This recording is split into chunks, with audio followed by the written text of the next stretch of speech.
Discover Carbon County, Wyoming. Immerse yourself in the great outdoors, no matter the time of year. Hot springs, cold streams, and wide open spaces are calling you to an amazing adventure. Explore our great outdoors in every season and make memories that you'll never forget. Step back in time at one of our museums. Soak your cares away in our mineral hot springs. Plan your getaway today. Find out more when you visit discovercarboncounty.com. That's discovercarboncounty.com. Adventure out. Waiting to buy a home? The Churchill Mortgage team says now is a great time to buy. Waiting could be a costly mistake because when rates drop, new home buyers will flood the market, driving up home prices. Go to churchillmortgage.com for your free analysis and see how home values can outpace rates to help you build wealth over time faster. This is a paid advertisement. NMLS ID 1591. NMLSconsumeraccess.org. Equal Housing Lender. 1749 Mallory Lane, Suite 100, Brentwood, Tennessee 37027. Ladies and gentlemen, Crime Prevention Week, now being observed nationally, is designed for one purpose: to emphasize that crime is your personal enemy, costs money and lives, it weakens the moral and physical strength of your community. Show your respect for the law by cooperating with your police officer 52 weeks a year. Join the fight to stamp out crime, the ally of treason.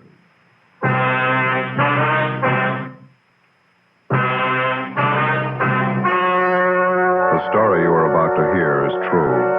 Only the names have been changed to protect the innocent. Fatima Cigarettes, best of all long cigarettes, brings you Dragnet.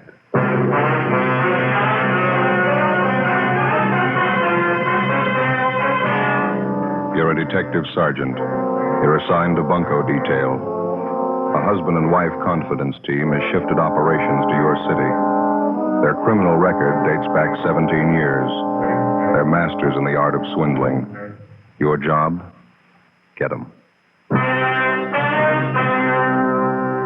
You'll be amazed when you compare Fatima with other long cigarettes.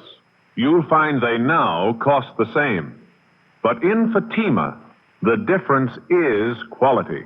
You see, Fatima is the quality king-size cigarette because it contains the finest domestic and Turkish tobaccos superbly blended. And Fatima is extra mild, with a much different, much better flavor and aroma than any other long cigarette. So compare Fatima yourself. Fatimas now cost the same as other long cigarettes, but your first puff will tell you... Ah, that's different. Yes, in Fatima, the difference is quality. Ask your dealer for Fatima, the quality king-size cigarette. Best of all long cigarettes. Start enjoying Fatima tomorrow.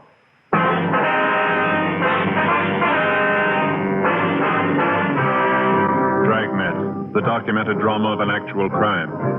For the next 30 minutes, in cooperation with the Los Angeles Police Department, you will travel step by step on the side of the law through an actual case transcribed from official police files. From beginning to end, from crime to punishment, Dragnet is the story of your police force in action. It was Monday, April 20th. It was windy in Los Angeles. We were working the day watch out of bunco detail. My partner's Ben Romero. The boss is Captain McCauley. My name's Friday. We were on the way out from the office, and it was 10:35 a.m. when we got to the Holy Gospel Tabernacle, the pastor's house.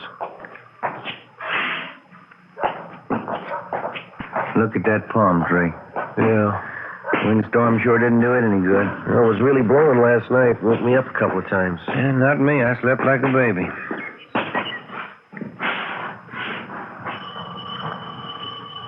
What'd you say the name here was, Olson? Yeah, got it right here.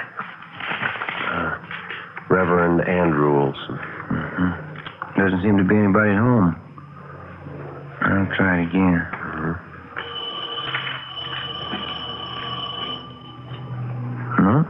We said on the phone he'd either be here or at the church. Where's that? Just around the corner, faces on South Spring. Not a very wealthy-looking neighborhood. It must be the church up there, huh? Mm-hmm. Sure could stand a coat of paint. Grounds are well kept, aren't they? Nice flower beds. Look at that. Giant pansies. Tried some in the backyard last year. Too bad. What do you mean?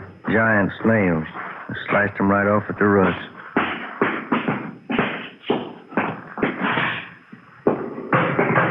Guess that must be him up at the front, huh? Better close the door, huh? Oh, yeah. Come on.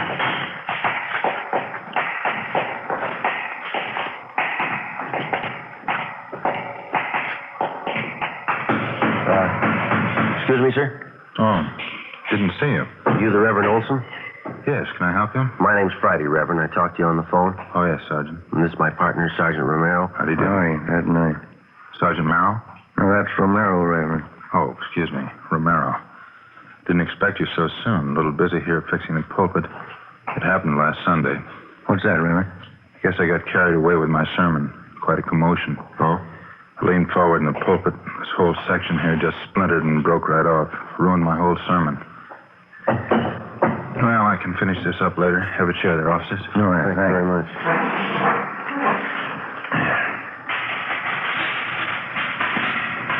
Well, there it is, Sergeant. The names, descriptions. Mr. and Mrs. Tom Herbert. That's the name they used, anyway. Mm-hmm. Would you mind briefing us on how it happened, Reverend? When did you first meet this couple? They came to us a little over a month ago. Didn't have any reason to be suspicious. Mr. Herbert showed me some fine references. I didn't think it was necessary to check them. What kind of approach did they use? Could you tell us? Well, the first visit, Mrs. Herbert did most of the talking. She told me she and her husband wanted to write a history of our church. It was supposed to be part of an historical book on all the churches in the county. Naturally, I felt a little flattered about it. Mm-hmm. Did this Mr. and Ms. Herbert make any demands for money or to write about your church, I mean? Oh, no. There was no money involved at first. They said all they wanted was our cooperation in doing some of the research work. You know, looking up dates, names, things like that. Oh, I see. They seemed very sincere, both of them. Didn't drink, smoke. They worked very hard during research and writing. I don't know why they had to change. It would have been nice having history written about our church. Yes, sir. When did they first bring up the idea of money? Well, Mr. Herbert came to me one day and showed me this letter. It was supposed to be from the people who were going to publish the history of our church. The letter said, well, because of certain business reasons, the whole thing was off. They couldn't publish the book. Mr. Herbert acted very sorry. Mm-hmm. Did he leave that letter with you, Reverend? No, he took it with him. Mm-hmm. I felt badly about the whole thing. They're doing all that work and then the book not being published. Mm-hmm.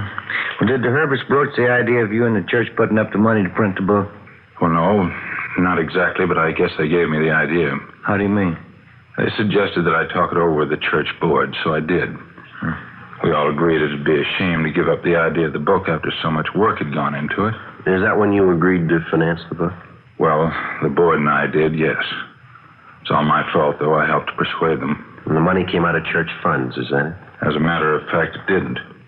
We only have a small operating fund, so you can see we're a small church. Congregation isn't wealthy. And where'd the money come from, sir? Well, for one thing, the ladies of the Altar Society put on a Sunday afternoon ham dinner.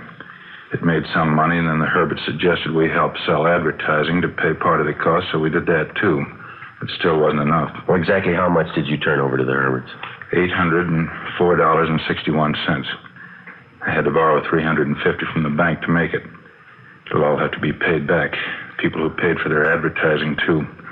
It'll all have to come out of our pocket. It's a terrible thing. Yes, sir, it is. Terrible. I don't know what I'm going to do. I hate to ask the congregation for it. Their offerings have always been so generous, and they're not wealthy either, just working people. When was the last time that you heard from this Mr. and Mrs. Herbert, Reverend? A week ago, I guess. Yes, it was last Monday. I got anxious and called them at their hotel. It's on South Grand. I can give you the address. They told me when the books would be ready. It said it would be on Tuesday. Mm-hmm. That's the last I heard of them. No forwarding address, no other place that you think we might find them? No, I'm sorry. Just don't have any idea. It's so hard to believe anyone would do such a thing to us. Yes, sir. I wonder if we could have the address of their hotel. Yes, all right. If you'll come with me, I have it over at the house. Did Mr. and Mrs. Herbert have a car, do you know, Reverend? I don't think so. If they did, I never saw it. I don't know what I'm going to tell the congregation. $800, that's a lot of money to our people. Yes, sir. Tell me, Sergeant. I don't mean to be uncharitable, but Mr. and Mrs. Herbert, do they have a criminal record? Have they done this sort of thing before? Well, their descriptions seem to fit a couple that we've been looking for. They've been working the churches in this area on and off for a couple of years now. Can't understand why they do such a thing. It's almost like robbing a poor box. Yes, sir, they've done that, too. 11:15 a.m., we went back to the city hall and pulled the package on the suspects, Mr. and Mrs. Tom Herbert. They were a veteran man and wife confidence team who'd worked the Los Angeles area and other large cities around the country.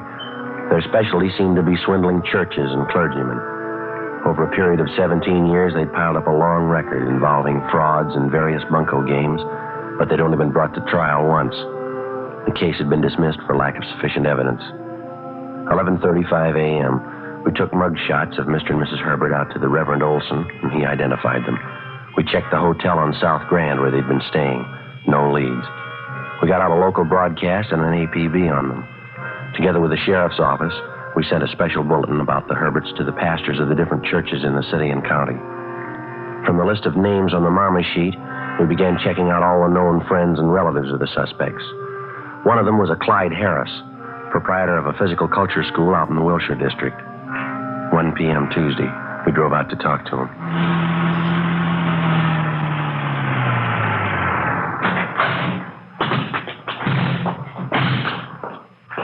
Which way, Joe?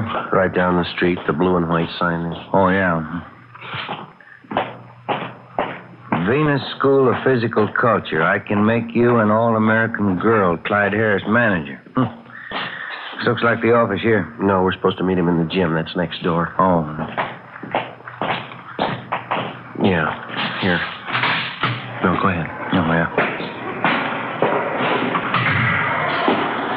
It's back this way, I guess. All right, now. Once again, please. All together. With me. 1, 2, 3, 4. Extend, bend, pull, down. Extend, bend, pull, down. With me, please. 3, 4. Mrs. Robertson. Pull, down. 1, 2. Pull, down. 1, 2, 3, 4. Extend, bend, pull, down. Hold it a minute. No, I'm sorry, Mrs. Tollefson. You're doing it wrong. Your pelvis is all out of position. Excuse me, are you Clyde Harris? Yes, did you want something? Police officer, Mr. Harris. Like to talk to you? Oh, yeah, officer. Could you hold on half a minute? Sure, go right ahead. Francis, would you take over here for a few minutes? I have to talk to these gentlemen. Ladies, Francis is going to count for you for a while. You go right ahead with the lesson. I'll be back in a few minutes.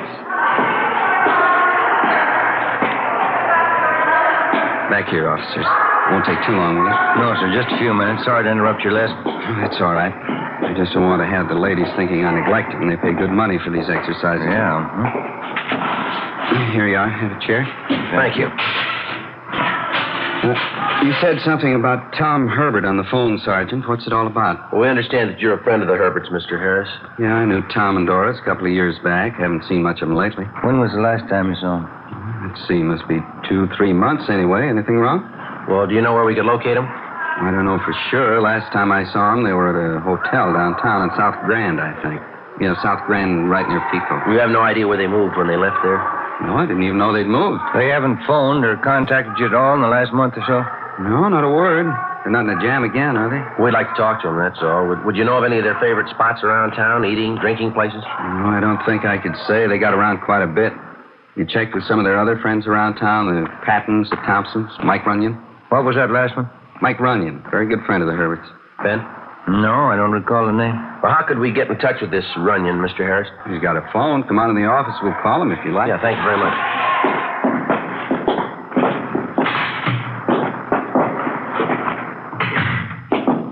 I'll get Mike on the line for you, introduce you. Would you mind talking to him, Harris? Don't tell him it's for us. Just ask if he knows where the Herberts are. Would you mind? Yeah, all right.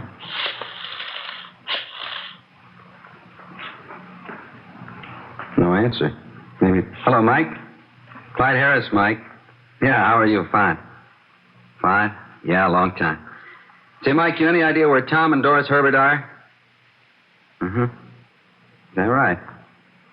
How about that, huh? How you doing? No, that's okay. It's not important. Sure thing, Mike. Make it soon, huh? Right. Goodbye. Yeah? No, he doesn't know where the Herberts are staying. Saw him a week ago out in Hollywood, though. Says they're doing fine. How do you mean? Ran into him outside that big church on Hollywood Boulevard. They told Mike all about it. They really got religion. That's so. Yeah, they're even writing a book about the church. We called back Mike Runyon, a friend of the suspect, and he gave us the location of the church where he'd seen Mr. and Mrs. Herbert. Ben and I drove out there and talked to the pastor, Reverend John Kenworth. We showed him the Herberts' mugshots, and he identified them. They were going under the name of Williams, and supposedly they were writing a book about the history of the church. To cover publishing expenses and research, more than $1,000 from parish contributions had been placed in a separate account at a local bank. Reverend Kenworth told us that it was a special joint account, and the Herberts had access to it. Ben got on the phone and called the bank. How's that? Yes, sir. Uh-huh. Yeah, all right, thank you. What'd they say? The two of them were in the bank yesterday. They didn't draw out everything. How much did they leave? $3. Ben and I checked with the teller at the bank and showed him mugshots of Mr. and Ms. Herbert. He identified them as the couple who'd withdrawn the church funds. We went to the hotel address the suspects had given to Reverend Kenworth. They'd checked out 2 days before. The search went on. 2 weeks passed. We ran out of leads. No further reports on the couple. A month went by. Tuesday, May 23rd, we got an APB from San Francisco on a couple answering the Herberts' description. They were still working the church angle. During the next 6 weeks, we got reports on them from Washington, Oregon, Nevada, and Northern California. In Sacramento, they apparently changed their M.O. for the first time. They started selling phony health insurance policies. They promised everything, and they had a lot of takers. One of the big selling points was a clause which promised full protection if anybody in the family should come down with polio.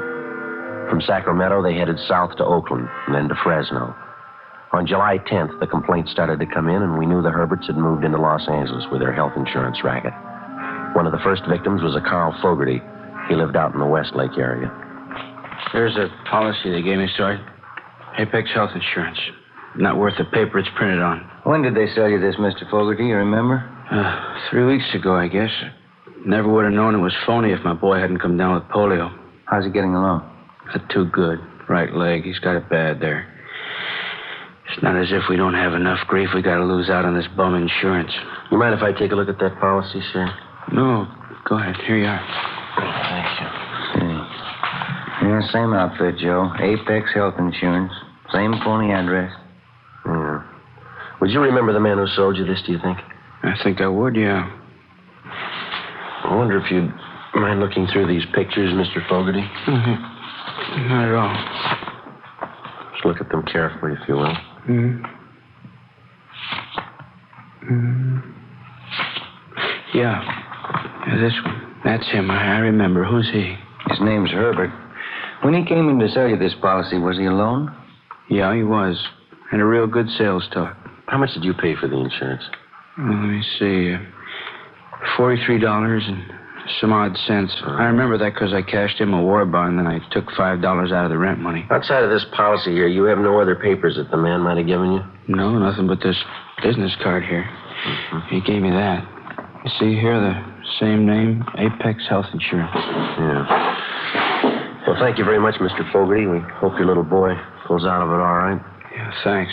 Here's our card, sir. If there's anything we can do, give us a call. Sure, okay. About time we check the office, huh? I think so. Do you have a phone here, Mr. Fogarty? Oh, yeah, Sergeant. Straight back in the hall there. Help yourself. Thank you very much.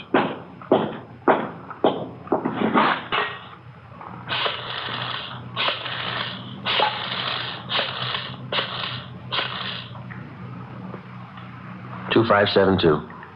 Yeah, that's right. Yeah, Fred. Joe Friday.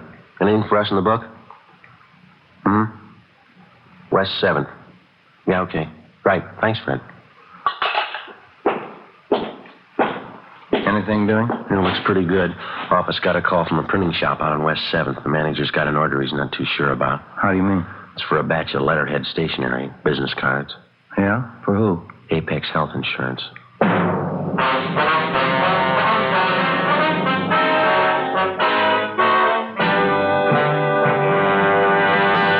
You are listening to Dragnet for the step-by-step solution to tonight's authentic case history. Here's Step by Step, are the actual reasons why Fatima is the quality king-size cigarette. Why in Fatima the difference is quality. Quality of tobaccos. The finest domestic and Turkish varieties, extra mild and superbly blended to give you a much different, much better flavor and aroma. Quality of manufacture. Smooth, round, perfect cigarettes. Rolled in the finest paper money can buy. Manufactured in the newest and most modern of all cigarette factories. Quality even to the appearance of the bright, clean, golden yellow package. Carefully wrapped and sealed to bring you Fatima's rich, fresh, extra mild flavor. Compare Fatima yourself. Fatimas now cost the same as other long cigarettes, but your first puff will tell you. Ah, that's different. Yes, in Fatima, the difference is quality. Insist on Fatima. Start enjoying the quality king-size cigarette. Fatima. Best of all long cigarettes.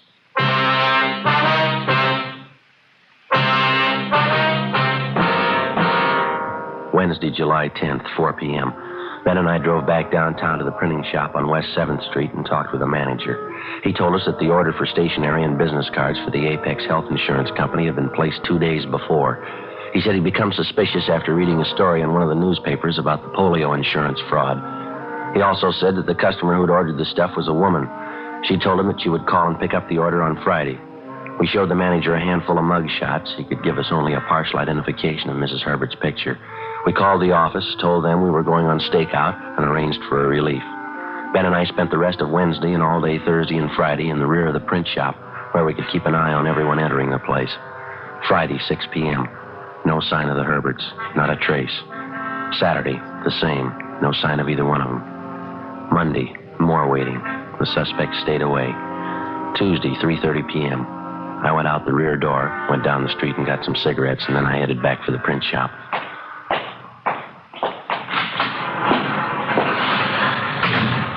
Ben, keep your coat on, Joe. Just call the office for a relief. Why, what's doing? That Clyde Harris, friend of the Herberts, guy who runs the physical culture school. Yeah, what about him? He called the office, wanted to talk to us. I phoned him out there at the gym. Yeah?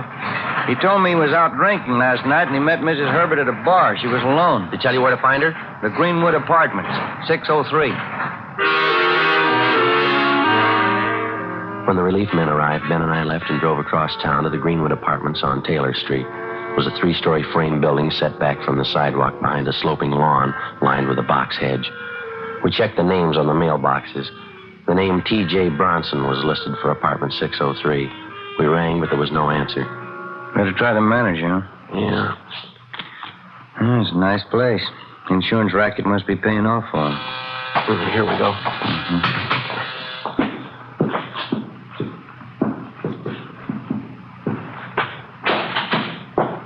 Yeah? Can I help you? Yes, sir. You the manager here?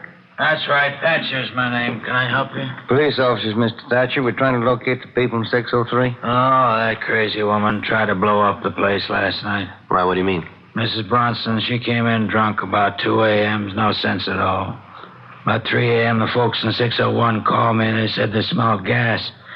I went up there and found her in the kitchenette. Out like a light gas stove turned on, going full blast. Crazy. Where's her husband? Couldn't say, chasing around again, I think. Hadn't been home in a week. Lucky I got to that gas before somebody lit a match. You said it happened about 3 this morning? That's right. Crazy woman. She'll be all right, though. Where's she now, do you know? Yeah, County Hospital. 4:25 p.m. Ben and I got in touch with the office and arranged for a stakeout at the Herberts' apartment. We called homicide and checked on the attempt suicide report. They informed us that the woman had been taken to the psycho ward, County Hospital. We went over to the hospital, checked at the main desk, and identified ourselves. The nurse on duty had us shown to the ward where the suspect, Doris Herbert, was confined. She was a halfway attractive woman in her late 40s. Short, bleach blonde hair, dark eyes with deep circles under them. She turned and looked up as we stopped beside her bed. Excuse me. You Doris Herbert? Is your name Doris Herbert? What do you want? Police officers, we'd like to talk to you for a minute. I knew you'd be around. I don't care. Ma'am? I'm sick of it. I'm sick of the whole rotten thing. I knew you'd come. We just have a few questions, ma'am. It won't take long. Go ahead. I don't care. Did you find him yet? You mean your husband? He's not my husband. Not anymore. Him and that cheap girl behind my back sneaking around. 20 years we've been happy, and he throws me away. Where's your husband now, Miss Herbert? With her. He's been with her a week. He doesn't even care I'm here. 20 years ago, he cared. I found him and taught him something. I taught him everything he knows. This girl that your husband's with, where does she stay, do you know? Yeah, an apartment. It's on Franklin, right on the corner of Franklin and Laurel.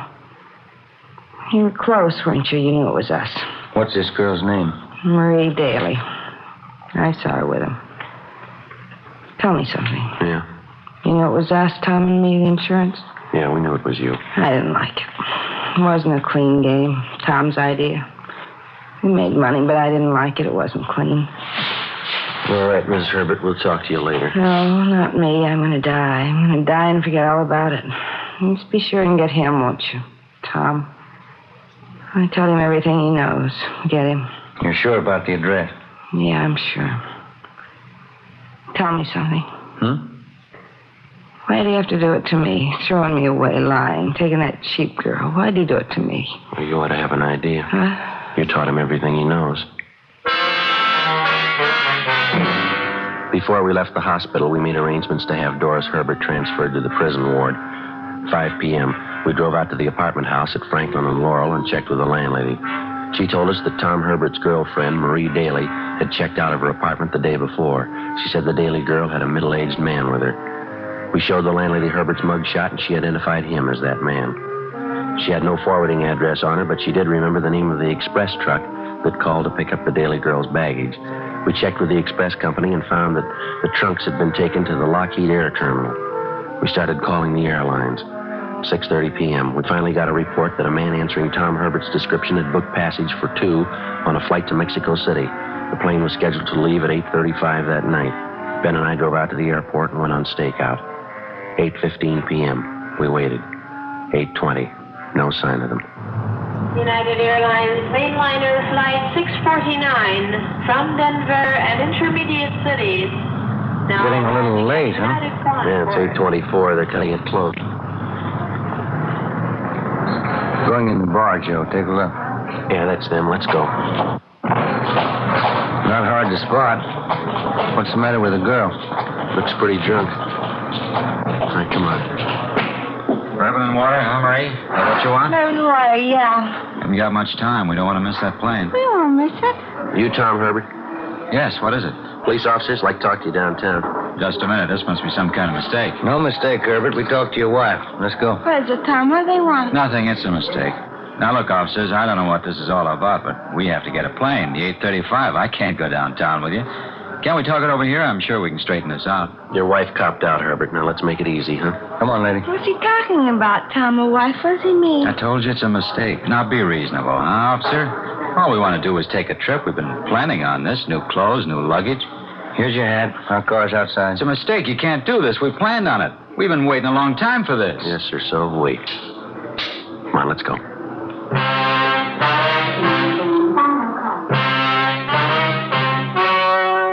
The story you have just heard was true.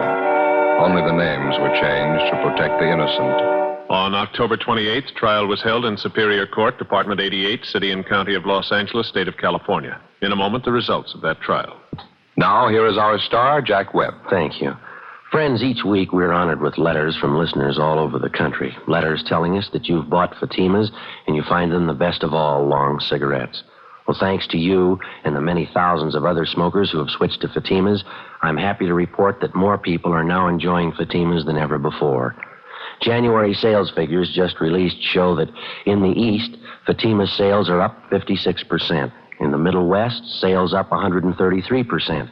And here on the coast, Fatima shows an increase of 68%. Well, that means Fatima sales are up nearly 70% all over the country. Now, if you haven't yet discovered Fatima's much different, much better flavor and aroma, I suggest that you buy a pack tomorrow. When you do, I'm convinced you'll agree with Fatima smokers everywhere. In Fatima, the difference is quality.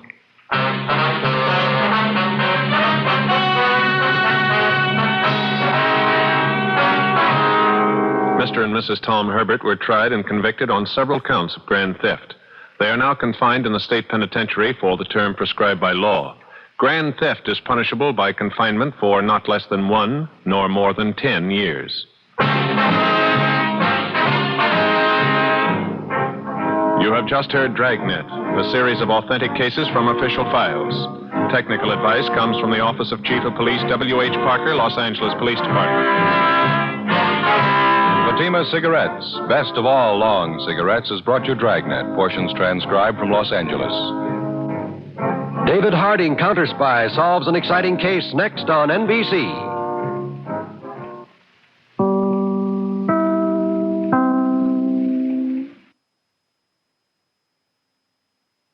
The holidays start here at Baker's with a variety of options to celebrate traditions old and new.